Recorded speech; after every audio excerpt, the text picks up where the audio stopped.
오늘 아주 귀한 손님이 한 분 오셨습니다. 캐나다에서 목회하시고 많은 교우들을 섬기시는 저희 교회가 또 후원하는 아주 귀한 우리 이형구 목사님, 잠깐 나오셔서 인사해 주시면 고맙겠습니다. 네.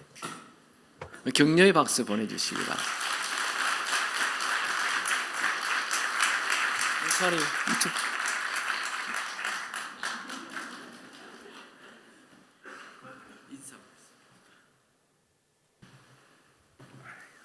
안녕하세요. 반갑습니다. 기쁨에게 온 것을 정말 너무나 마음 가운데 사모했었는데 오늘 이렇게 와서 인사드리게 되었습니다. 반갑습니다.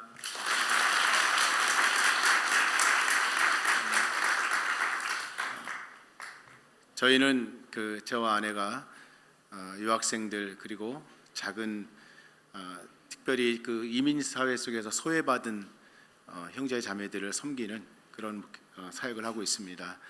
늘 저희 기도해 주시고 성원해 주시고 해서 너무 감사드리고요.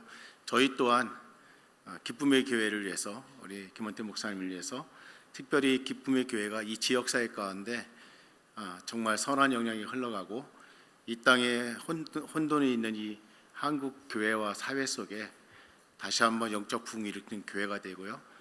또 뿐만 아니라 열방 가운데 선교뿐만 아니라 열방이 새롭게 회복되는 데 쓰임받는 그런 교회가 될 수 있기를 위해서 저희도 매일같이 정말 매일같이 열심히 기도하고 있습니다. 기도로 함께 영으로 소통하는 저희가 됐으면 좋겠습니다. 고맙습니다.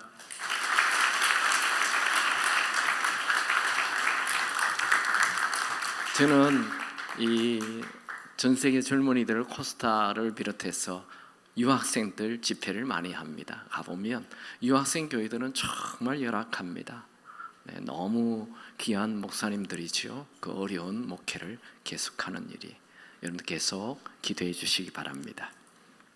그리고 내일 예나주가 있는데 우리 교우들은 등록금이 4만 원입니다.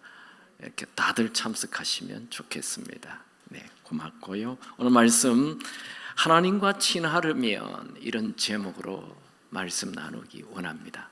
하나님과 친하려면 어떻게 해야 되는가? 여러분 성경 첫 5권을 쓴 사람이 누구죠? 모세죠. 모세가 창세기, 출애굽기, 레위기, 민수기, 신명기, 모세오경을 썼는데 모세는 어떻게 창세기 하나님이 말씀함으로 빛이 되고 궁창이 되고 묻이 되고 동물들 다 이렇게 되는 것을 알았을까요? 모세는 어떻게 사람을 흙으로 만드셨다는 것을 알았을까요? 하나님이 가르쳐 주신 것입니다. 성경에 이 인류의 시작, 지구의 시작, 이 놀라운 신비를 모세를 통해 기록하게 하였습니다. 모세는 어떻게 알았을까요? 같이 말씀 봅시다. 출애굽기 33장 11절 다 같이 읽습니다. 사람이 자기의 친구와 이야기함 같이 여호와께서 모세와 대면하여 말씀하시며 모세는 돌아오나 눈의 아들 젊은 수종자 여호수아는 회막을 떠나지 아니하니라. 모세는 하나님과 친구처럼 친하였기에 인류의 역사의 문을 여는 창세기를 알게 하였던 것입니다. 하나님이 가르쳐 주신 거죠. 성경 제일 마지막 책 요한계시록을 누가 썼죠? 네, 제가 바보죠. 요한계시록이죠. 요한이 썼죠. 요한은 어떻게 인류가 마지막에 불로 심판을 받을 것이며 예수님이 구름 타고 재림하실 것을 알았을까요? 어떻게? 요한은 예수님의 12 제자 중에 제일 나이가 어린 제자예요. 그리고 예수님의 사랑을 제일 많이 받은 자예요. 그리고 늘 예수님하고 바짝 붙어 있었어요. 12 제자가 항상 예수님하고 같이 다니는 것 아닙니다. 예수님은 3명만 항상 데리고 다녔죠. 베드로, 요한, 야고보. 이 3명을 항상 데리고 다녔어요. 요한은 언제나 예수님 곁에 있었어요. 그리고 예수님 품에 안겨 있기도 했어요. 최후의 만찬하실 때에 예수님 십자가를 지시기 직전 이제 제자들과 마지막 식사할 때 이렇게 유대인들, 로마인들은 식사를 이렇게 약간 비슷하게 이렇게 누워서 했다고 성경에 나와 있어요. 그리고 영화에도 보면 이렇게 약간 누워서 로마인들이 이렇게 그래서 빨리 죽었나? 하여튼 그럴 때 예수님 품에 요한이 안겨 있었어요. 성경에 나와요. 한번 볼까요? 이 요한 복음 13장 23절 예수의 제자 중 하나 곧 그가 사랑하시는 자가 예수의 품에 의지하여 누웠는지라. 그러니까 예수님 곁에 항상 붙어 있었던 거예요. 그래서 예수님은 하나님이시죠. 성자 하나님. 그래서 요한계시록을 쓰도록 하셨던 것입니다. 하나님하고 친한 사람, 예수님하고 친한 사람이 우리 아이패드를 한번 볼까요? 자, 성경을 보면 이렇게 총 36권이 있는데 이 구약 39권, 신약 27권, 이 66권이죠. 이것을 우리가 한번 보면 앞에 창출내미신 이 모세오경은 모세가 기록했어요. 그리고 마태, 마가, 누가, 요한이 쭉 넘어가서 신약 27 중에 제일 마지막 요한계시록은 요한이 기록했어요. 그러면 모세와 요한의 공통점이 뭐예요? 둘 다 하나님하고 친했다는 거예요. 하나님하고 친한 사람들이 하나님의 음성을 듣고 하나님의 말씀을 기록하게 되는 것입니다. 여러분들도 하나님하고 친해지기 바랍니다. 그럼 하나님은 어떤 분이에요? 요한 1서에 나오는 하나님. 요한 1서 1장 5절 오늘 본문입니다. 다 같이 읽습니다. 우리가 그에게서 듣고 너에게서 전하는 소식은 이것이니 곧 하나님은 빛이시라. 그에게는 어둠이 조금도 없으시다는 것이니라. 우리가 그에게서 듣고 이 그가 누굽니까? 예수님을 말하는 거예요. 요한은 우리가 예수님에게 듣고 너에게 전하는 것은 이것이니 곧 하나님은 빛이시라. 그 하나님에게는 조금도 어둠이 없다. 이렇게 말합니다. 요한은 하나님을 빛이라고 말씀하시죠. 하나님은 태초에 빛을 만드신 분이십니다. 하나님은 빛이 있으라 말씀하시니 빛이 생겼죠. 하나님은 빛을 만드신 분이시기도 하지만 하나님 자체가 빛이십니다. 그분 자체가 빛의 근원이십니다. 그러니까 그분에게는 어둠이 하나도 없다는 거예요. 여러분, 태양이 나타나면 모든 어둠이 사라지듯 하나님과 가까이 하면 우리에게 있는 모든 어둠이 떠나갑니다. 요한은 빛의 근원이신 하나님이 우리와 교제하길 원하신다 말씀하십니다. 우리가 하나님과 친해지는 걸 원하는 것이 아니라 하나님이 우리와 친하길 원하신다는 것입니다. 하나님, 예수님, 성령님 다 하나님이십니다. 아멘입니까? 고린도전서 1장 9절 너희를 불러 그의 아들 예수 그리스도 우리 주와 더불어 교제하게 하시는 하나님은 미쁘시도다. 하나님은 우리가 예수님과 친해지길 원하십니다. 요한은 직접 성자 하나님이신 예수님과 직접 교제를 하였고 또 예수님이 성천하신 후에도 계속 성자 하나님과 교제를 하여서 요한계시록을 쓰게 된 것이죠. 직접 하나님이신 예수님과 교제를 한 요한은 우리도 하나님과 교제를 누리라 말합니다. 그게 요한 1서 1장 3절이죠. 우리가 보고 들은 바 너희에게 전하면 너희로 우리와 사귐이 있게 하리이니 우리의 사귐은 아버지와 그의 아들 예수 그리스도와 더불어 누림이라. 여러분, 우리가 죄가 많은 죄인이기 때문에 빛이신 하나님과 사귈 수 없지만 예수님을 영접하면 예수님 때문에 하나님과 사귐이 시작됩니다. 요한은 제일 먼저 하나님에 대한 소개를 할 때 하나님은 빛이라, 하나님이 빛이라는 것을 제일 먼저 소개했습니다. 여러분, 우리가 하나님과 친해지면 우리 안에 있는 어둠이 떠나가게 될 것입니다. 오늘 염려, 근심, 걱정, 우울, 불안, 두려움, 위선, 거짓, 불면증, 대인기피증, 무력감, 스트레스, 슬픔, 눈물, 아픔, 이 모든 어둠이 떠나가게 되기를 주의 이름으로 축원합니다. 여러분, 우리가 하나님과 교제를 한다는 것은 하나님의 빛 가운데 들어가는 것입니다. 하나님의 빛 가운데 들어가면 우리에게 있는 어둠은 저절로 떠나갑니다. 아멘입니까? 그래서 이 5절 말씀을 암송해야 됩니다. 같이 읽을까요? 하나님은 빛이시라, 그에게는 어둠이 조금도 없으시다는 것이니라. 여러분, 세상과 사귀려 하지 마시고 수직적인 교제, 하나님과의 교제를 하시기 바랍니다.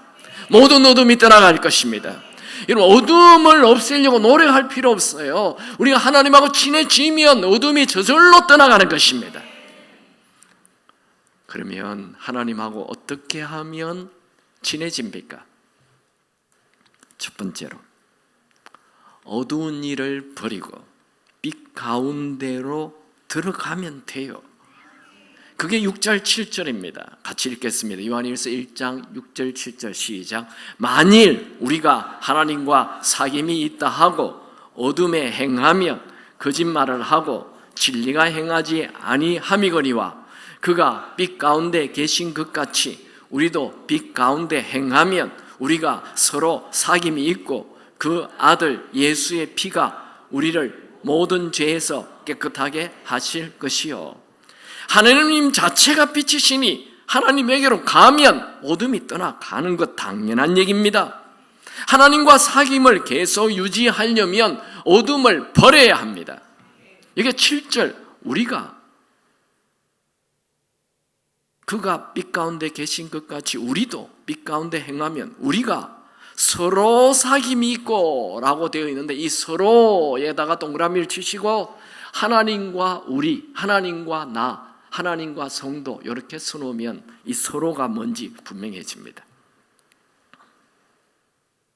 여러분, 하나님과 사귐이 있다고 하면서 계속 어두운 가운데 갈 수 없습니다. 우리가 예수를 믿는 순간 빛을 소유했어요. 빛을 소유한 사람은 그 빛을 땅속에 묻어두거나 마루 밑에 숨겨둘 수 없죠. 마태복음 5장 14절, 너희는 세상의 빛이라. 산 위에 있는 동네가 숨겨지지 못할 것이요.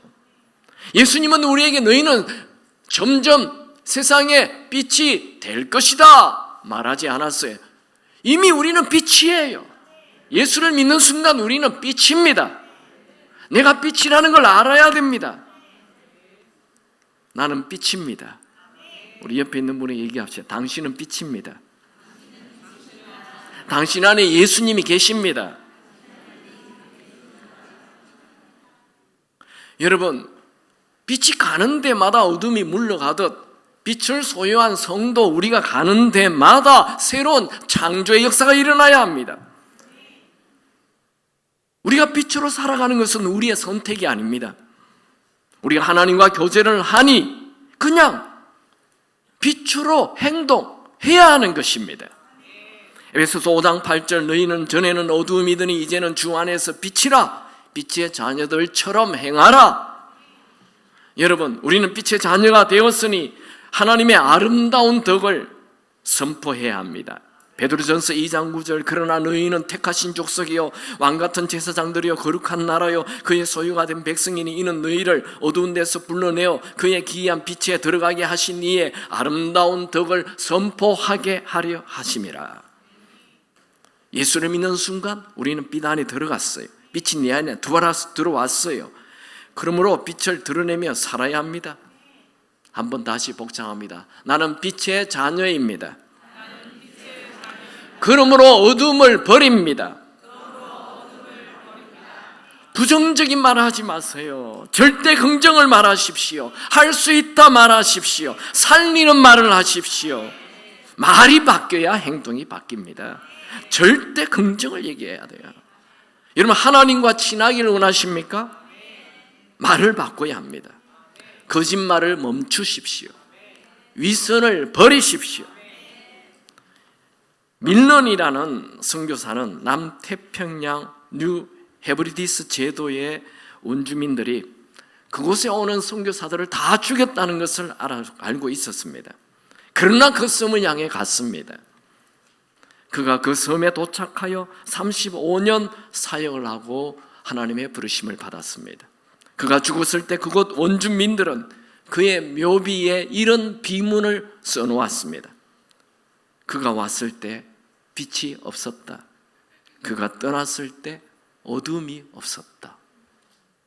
와, 엄청난 비문이죠. 그가 왔을 때 우리 땅, 우리 섬에는 빛이 없었다.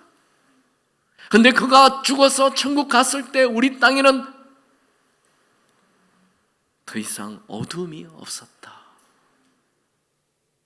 여러분이 그 집에 시집 온 이후에 모든 어둠이 떠나가게 되기 바랍니다.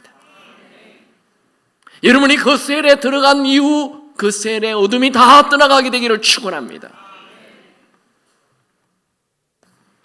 이게 우리 예수 믿는 사람들의 삶입니다.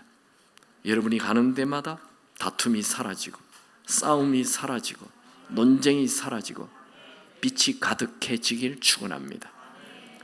우리가 계속 하나님과 교제하려면 어둠의 일을 멈추고 빛을 비추며 살아야 합니다.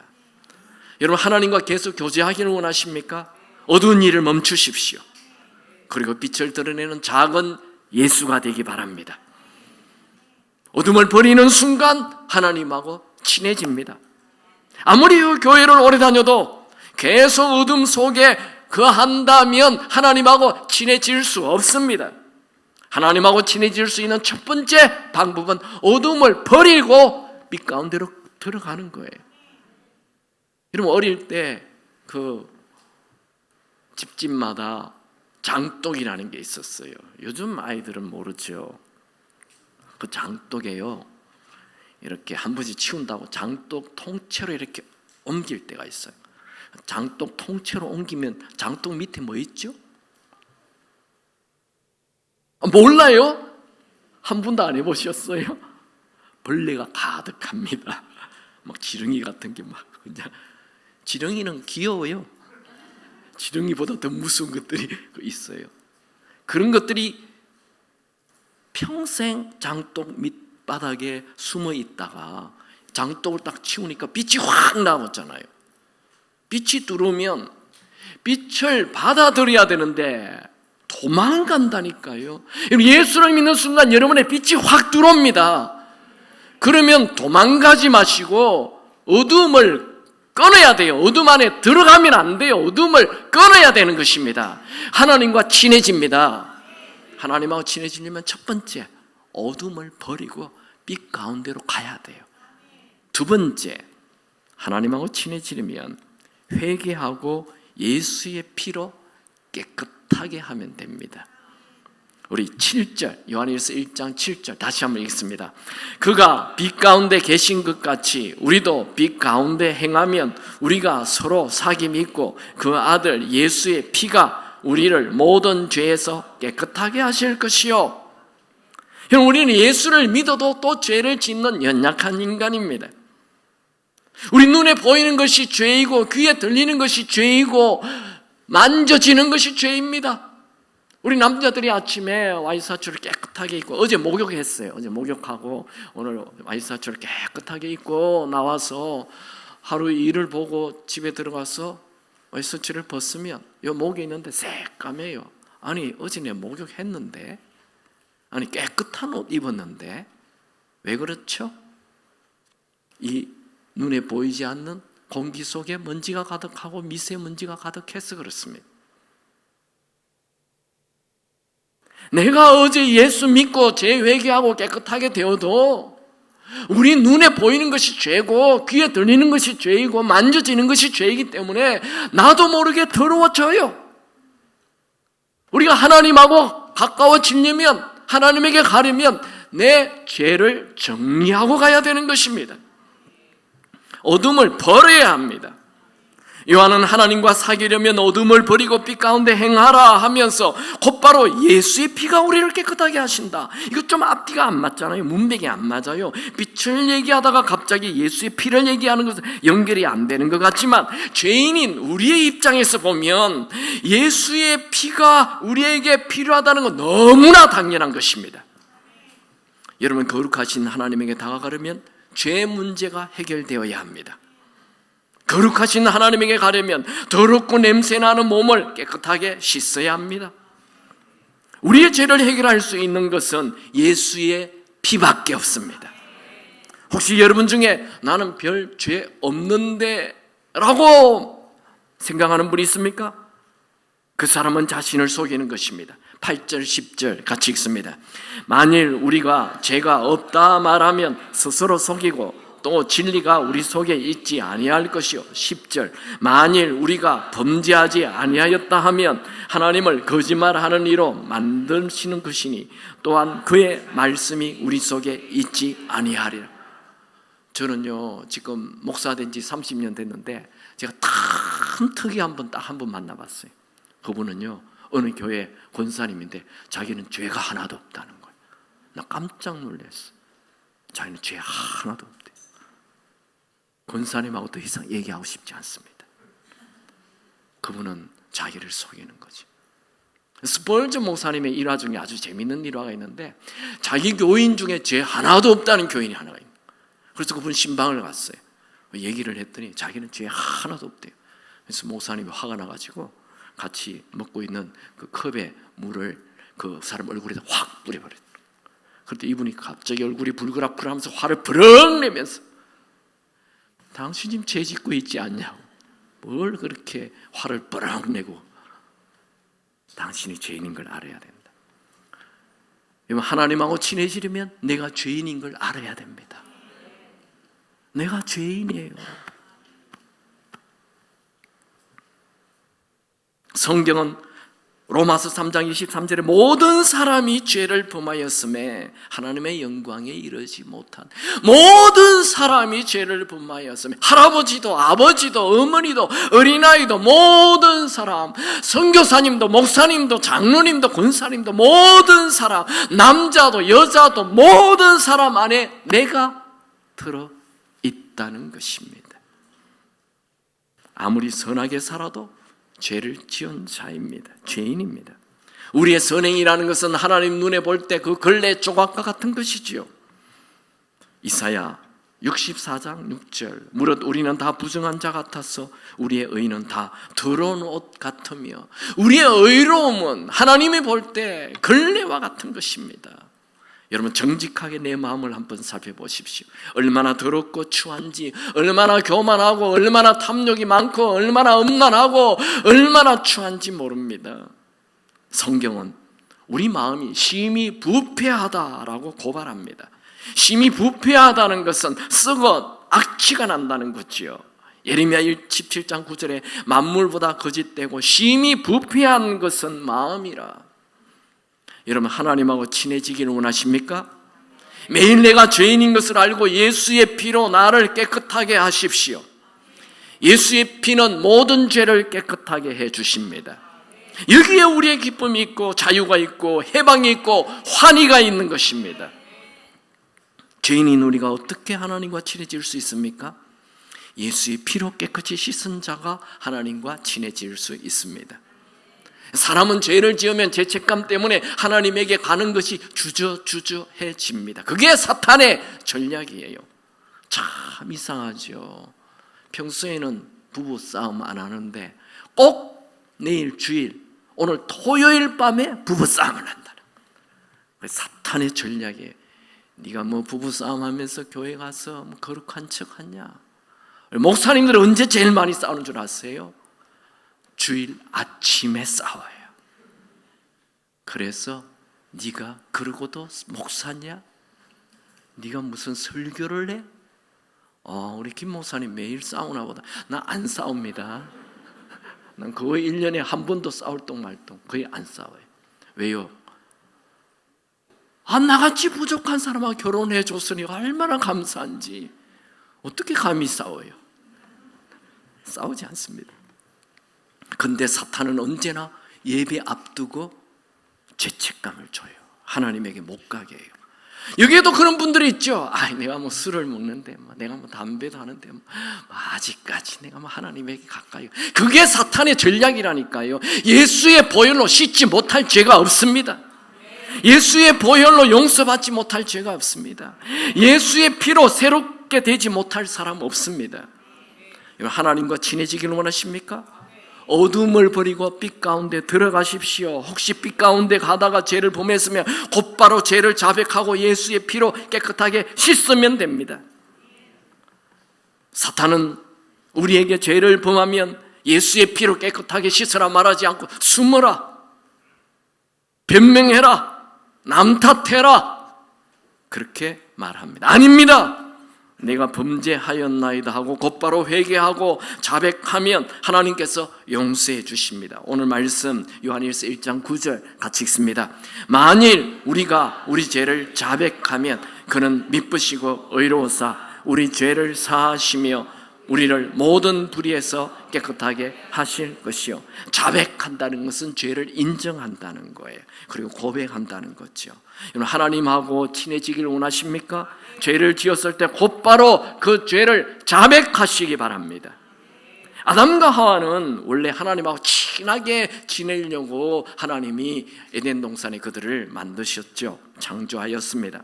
아담과 하와가 선악과를 먹고 하나님을 피해 숨었죠. 하나님께서 아담에게 아담 내가 어디에 있느냐? 하나님 몰라서 물어요? 다 아는데 왜 물으십니까? 회개할 기회를 주는 거예요. 그런데 뭐라고 얘기하죠? 당신이 준 이 여자 때문이라고 얘기하죠. 요 변명, 합리화, 남탓, 그리고 또 하나님을 향한 원망. 당신이 준 이 여자, 원망. 여러분 죄를 범했을 때 남탓, 변명, 합리화하지 말고 곧바로 내가 범죄하였나이다 라고 죄를 자백하시기 바랍니다. 자존심 버리십시오. 제가 이 목회를 하다 보니까 변명 잘하는 분이 있어요. 아주 머리 회전이 빠르요. 순식간에 변명. 중고등학생들 많아요. 저는 어른들은 제가 감히 이렇게 바꾸기는 어렵다고 생각합니다. 근데 중고등학생들은 가능하잖아요. 인사를 딱 봤는데 인사를 안 해요. 제가 어깨를 툭 쳐. 너는 왜 목사님 봐도 인사도 안 하냐? 웃으면서 그랬더니 조금 전에 했는데 목사님 못 봤잖아요. 와, 무섭습니다. 걔 앞길 캄캄합니다. 내가 이걸 부모에게 얘기해 줄 수도 없고 얘 어떻게 하면 좋지? 벌써 이 변명이 몸에 배였어요. 근데 교인들 중에도 그런 사람이 있어요. 변명, 합리화, 남탓. 그런 사람은 절대로 신앙 성장하지 않습니다. 이런 신앙이 성장하기를 원하면 정직해야 됩니다. 내가 범죄하였나이다. 하나님 앞에 엎드려야 합니다. 죄를 토해야 합니다. 그 사람을 하나님이 쓰십니다. 아담의 가장 큰 문제가 뭐예요? 죄를 자백하지 않는 것입니다. 죄를 지은 것보다 더 무서운 것은, 더 나쁜 것은 죄를 회개하지 않는 것입니다. 만약 아담이 곧바로 하나님 내가 범죄하였나이다 하며 엎드렸더라면 그는 다시 하나님과의 친밀감이 시작되었을 것이고 에덴 동산에서 쫓겨나지 않았을 것입니다. 죄를 고백하는 회개가 하나님과의 친밀감을 유지하는 비결입니다. 여러분 죄를 숨기지 마십시오. 변명이 버릇되지 않기 바랍니다. 아무리 교회 오래 다녀도 죄를 계속 숨기고 변명하고 합리화하는 사람 신앙 성숙 없습니다. 제가 기억나면 곧바로 정직하게 고백해야 됩니다. 잠언 28장 13절 자기의 죄를 숨기는 자는 형통하지 못하나 죄를 자복하고 버리는 자는 불쌍히 여김을 받으리라. 하나님이 그를 불쌍히 여기면 하나님의 은혜가 부어지는 거죠. 여러분, 하나님은 우리가 우리 죄를 자백하면 모든 불의에서 깨끗하게 해주신다고 말씀하였습니다. 요한 1서 1장 7절 1장 9절은 우리에게 어마어마한 영적 비밀을 주는 구절입니다. 1장 7절 그 아들 예수의 피가 우리를 모든 죄에서 깨끗하게 하실 것. 1장 9절 만일 우리가 우리 죄를 자백하면 그는 미쁘시고 이로써 우리 죄를 사하시며 모든 불의에서 깨끗하게 하실 것이요. 여러분, 죄를 지었습니까? 죄책감에 빠져 우울하게 인생 살지 마시고 죄를 회개하고 예수의 피로 깨끗하게 씻으시기 바랍니다. 모든 죄, 모든 불의에서 깨끗하게 될 것입니다. 하나님은 회개하면 다시는 그 죄를, 회개한 죄를 기억하지 않겠다 약속하였습니다. 예레미야 31장 34절 내가 그들의 악행을 사하고 다시는 그의 죄를 기억하지 아니하리라. 여호와의 말씀이니라.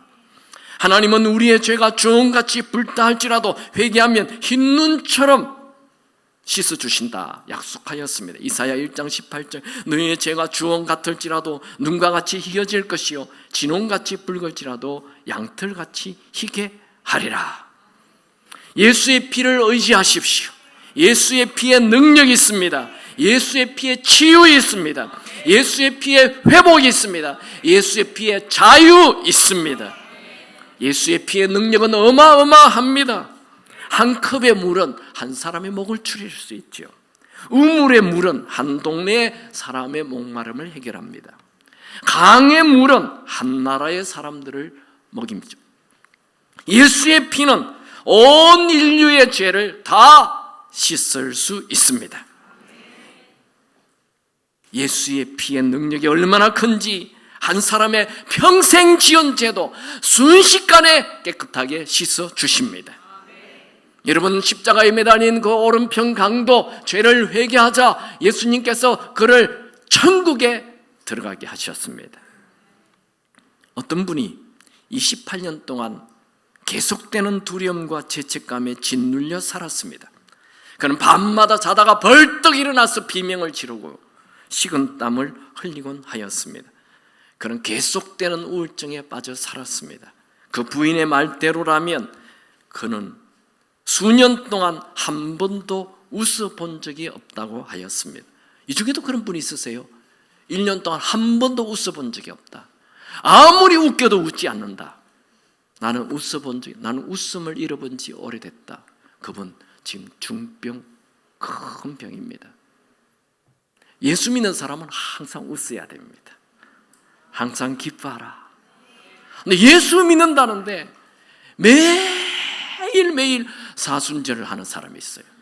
항상 십자가는 일주일밖에 아니에요. 항상 기뻐하시기를 축원합니다. 여러분의 얼굴이 해처럼 빛나기 바랍니다. 우리 옆에 있는 분을 한번 찔러봅시다. 웃는가 화내는가? 웃어요. 우리 예수 믿는 사람은 웃어야 되는 거예요.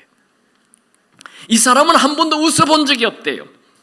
그는 2차 세계대전 당시 이탈리아에 있는 33명의 특공대를 맡은 책임을 가진 사람이었습니다. 그때 그들은 적군의 포화 속에 갇히게 되었습니다. 그는 부하들을 둘씩 내보내야만 했고 그들이 죽어가는 것을 지켜보았습니다. 결국 그는 이런 새벽에 남아있는 6명의 부하를 데리고 탈출하였는데 그것도 4명은 중상을 입었습니다. 그 후 그는 하나님을 버리고 무신론자가 되었습니다. 그의 마음은 자기가 부하들을 다 죽였다는 죄책감이 가득 차 있었습니다. 리차드 포스트 목사님은 그에게 지금 영원한 나라에 사시는 하나님의 아들 예수님이 당신의 그 쓰라린 추억으로 돌아가 당신을 고칠 수 있다고 믿으십니까? 그 사람은 아닙니다, 목사님. 그건 불가능합니다. 내 병을 아무도 고칠 수 없습니다. 목사님은 혹시 괜찮으시다면 내가 당신을 위해 기도해 주어도 될까요? 목사님은 그 옆에 앉아 어깨 위에 그 사람 어깨에 손을 올린 채 기도를 하였습니다. 예수님, 지금 예수님의 보혈로 이 상처와 죄책감을 몰아내 주시고 이 사람을 자유케 하여 주옵소서. 그리고 치료의 한 증거로 이 사람이 평안하게 잠들게 하여 주옵소서 라고 기도했습니다. 그 다음 주 그 사람은 두 눈을 반짝이며 아주 환하게 웃으며 목사님에게 뛰어왔습니다. 목사님, 그날 이후 매일 밤 아주 잠을 잘 자고 있습니다. 그리고 아침마다 찬송을 떠올리며 잠에서 깨어납니다. 이제 저는 행복합니다. 28년 만에 처음으로 이런 기쁨을 느낍니다. 여러분, 예수의 보혈에 예수의 피에 능력이 있습니다. 아무리 오래된 죄악이라도 순식간에 용서하시고 치유하십니다. 계속 요한일서 말씀을 봅니다. 요한일서 2장 1절 2절 다 같이 읽죠. 나의 자녀들아, 내가 이것을 너희에게 쓰면 너희로 죄를 범하지 않게 하려 함이라. 만일 누가 죄를 범하여도 아버지 앞에서 우리에게 대언자가 있으니 곧 의로우신 예수 그리스도시라. 그는 우리 죄를 위하여 화목 제물이니 우리를 위할 뿐 아니요 온 세상의 죄를 위하심이라. 요한일서 2장 1절 2절은 요한일서 1장 6절부터 쭉 연결됩니다. 우리는 이 성경이 1장, 2장, 3장, 4장 원래 이렇게 되어 있는 것이라고 생각하지만 원래 성경은 장절 구별이 없습니다. 사람이 후대에 이렇게 잘라난 것이기 때문에 이건 2장을 1장에 붙여줬으면 저는 좀 안타까움이 있습니다만, 어쨌든 이 2장 1절 2절 말씀은 1장 7절부터 연결되는 죄에 대한 문제를 예수의 피로 자백하면 예수가 우리의 대언자 되심, 하나님과 우리 사이에 화평케 하시는 분이십니다. 예수의 피가 우리를 깨끗게 하는 것입니다. 하나님하고 친해지고 싶습니까? 하나님하고 친하고 싶은데 죄를 지었습니까? 숨지 마시고 합리화하지 마시고 곧바로 예수의 피로 깨끗게 씻으시기 바랍니다. 예수의 피를 의지하고 하나님께 나가면 우리는 순식간에 하나님 앞에 의로운 자가 됩니다. 로마서 5장 9절, 그러면 이제 우리가 그의 피로 말미암아 의롭다 하심을 받았으니, 할렐루야. 세 번째, 하나님하고 친하려면 어떻게 해야 합니까? 말씀에 순종하면 됩니다. 같이 말씀이 있습니다. 요한일서 2장 3절에서 6절 다 같이 읽죠. 우리가 그의 계명을 지키면 이로써 우리가 그를 아는 줄을 알 것이요 그를 아노라 하고 그의 계명을 지키지 아니하는 자는 거짓말하는 자요 진리가 그 속에 있지 아니하되 누구든지 그의 말씀을 지키는 자는 하나님의 사랑이 참으로 그 속에 온전하게 되었나니 이로써 우리가 그의 안에 있는 줄을 아노라. 그의 안에 산다고 하는 자는 그가 행하시는 대로 할지니라. 여러분, 우리가 하나님 말씀에 순종하면 점점 하나님하고 더 친해집니다. 하나님을 안다고 하면서 하나님 말씀을 지키지 않는 사람은 거짓말하는 자요 진리가 그 속에 있지 않다라고 말합니다. 이게 3절과 2장 3절 4절에 나오는 안다라는 단어는 지식적인 아는 것을 얘기하는 것이 아니고 부부의 그 친밀함을 얘기하는 것입니다. 그러니까 하나님 말씀에 순종하면 부부와 아까 이렇게 서로 친해지는 것처럼 하나님하고 아주 친밀한 관계가 된다는 것이죠. 여러분, 하나님하고 친해지기를 원하십니까? 그렇다면 하나님 말씀을 읽고 그 말씀 그대로 그냥 순종하시기 바랍니다. 아담은 하나님 말씀을 지키지 않아서 하나님과 멀어지고 에덴 동산에 쫓겨나고 온 인류를 모두 불행하게 만들었습니다.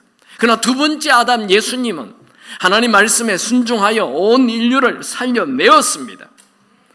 예수님이 하나님 말씀에 순종하여 나와 아버지는 하나다. 요한복음 10장 30절 나와 아버지는 하나이니라. 얼마나 하나님 말씀에 순종했으면 나와 아버지는 하나라 말하겠습니까? 하나님 말씀에 순종하면 하나님과 하나가 됩니다.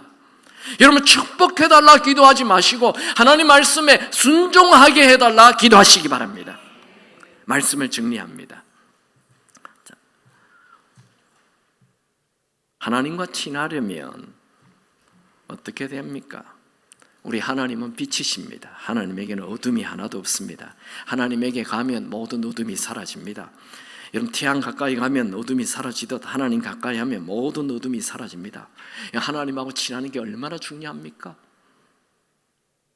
그럼 하나님하고 어떻게 하면 친해집니까? 첫 번째로 하나님하고 친해지려면 어두운 일을 버려야 돼요. 지금 빛이 나에게 들어왔잖아요.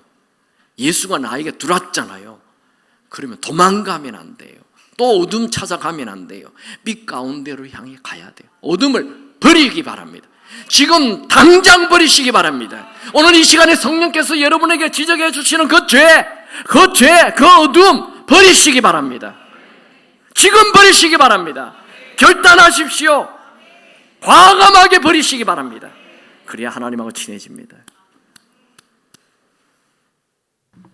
두 번째, 하나님하고 친해지면